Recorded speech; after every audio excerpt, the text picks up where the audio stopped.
Hello, welcome to Creative Practice with Greg Zabel. Today we're answering the question, how can I tune my guitar?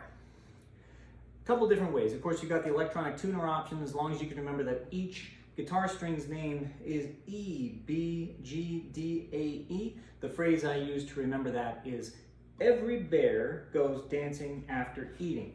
It's very important that when you think about this phrase, you work from the floor to your face. When you open a new pack of strings, the string closest to the floor is number 1. It's the first string, then the second string, third, fourth, fifth.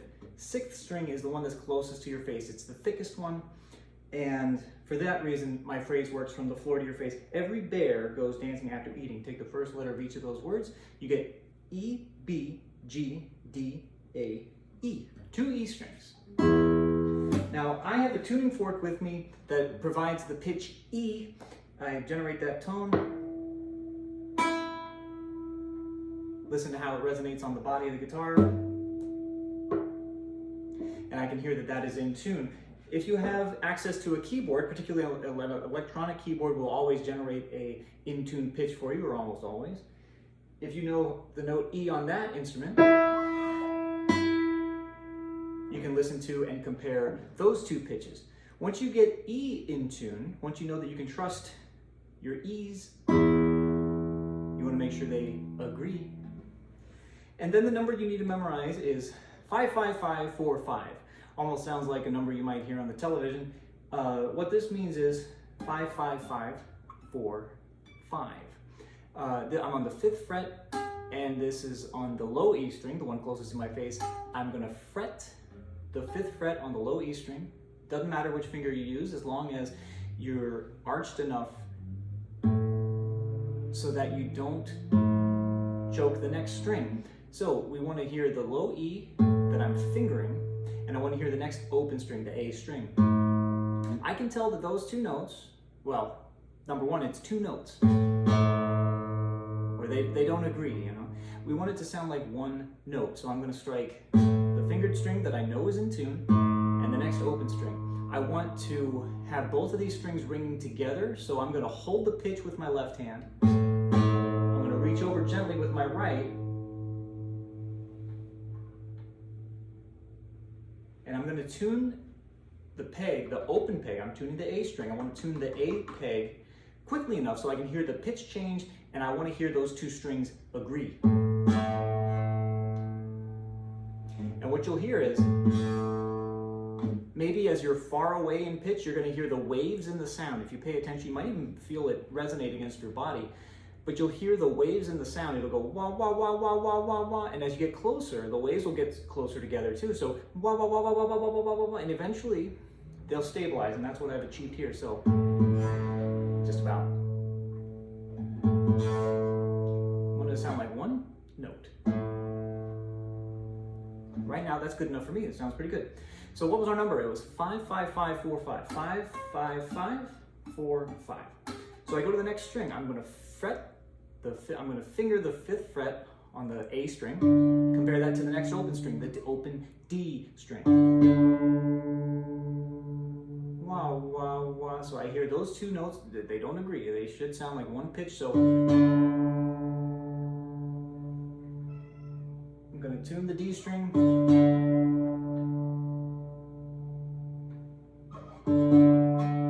Sometimes you have to move small movements. It depends on the guitar. Sometimes it's a small turn, sometimes it's a big turn. Depends how to tune you are too. But the faster you turn it, the faster you'll more likely you'll hear the pitch change, you hear the strings agree, and the sooner you can get to playing. So 555. Here's the D string, 5th fret on the D string, compared to the next string, the D string. Excuse me, the G string.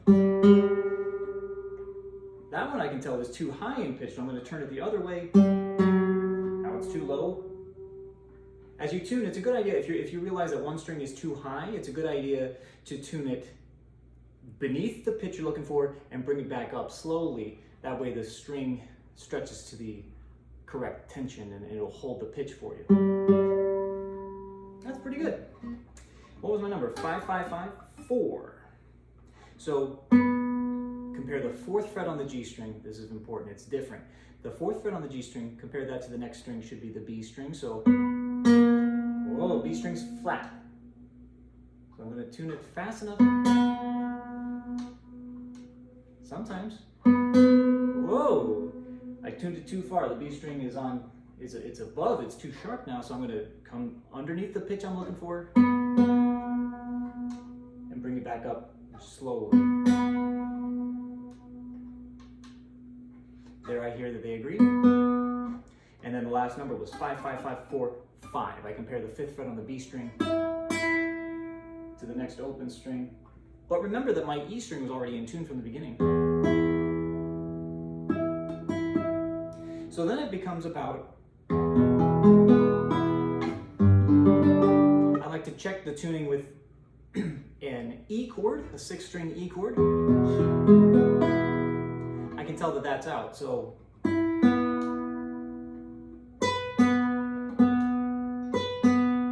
then I compare the octaves and the unisons across the strings. So I compare the open B string, for instance, to the 2nd fret on the A string, because that note should be B as well.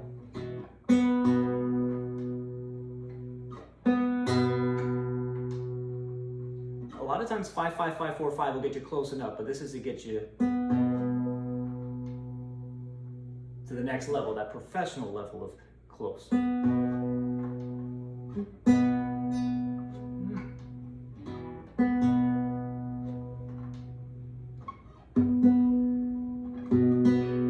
That's close.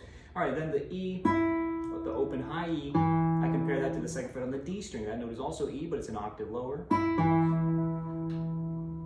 Bring it up. That's pretty good. See, now that's a nice sounding E chord. Now compare that also, this is a G chord. It's like a G power chord though, because it's the root, it's the 5th, it's the root, it's the 5th, and it's the root once again. 3 G's and 2 D's. A little loud. D's are good. I think I'll tighten that G string just a little bit. And you'll never get it perfect, but if you can get it close enough for both chords, that sounds pretty good. So that's how to tune your guitar. Have fun being creative.